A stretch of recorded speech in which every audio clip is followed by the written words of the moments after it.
How to log in to ADP Employee account. Hey everyone, welcome back to the channel. In today's video, I'll show you how you can log into your Workforce Employee account. It's a simple process, so just follow the steps carefully, and without further ado, let's get started.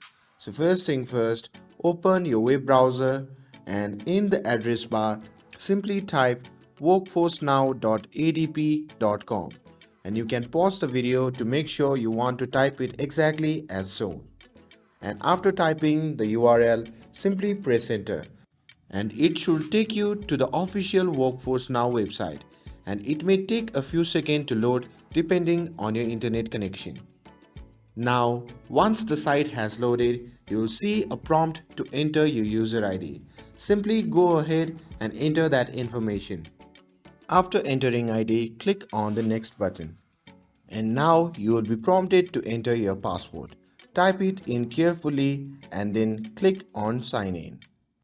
If your user ID and password are correct, you will be logged into your ADP Workforce account and you will have access to all of your employee details.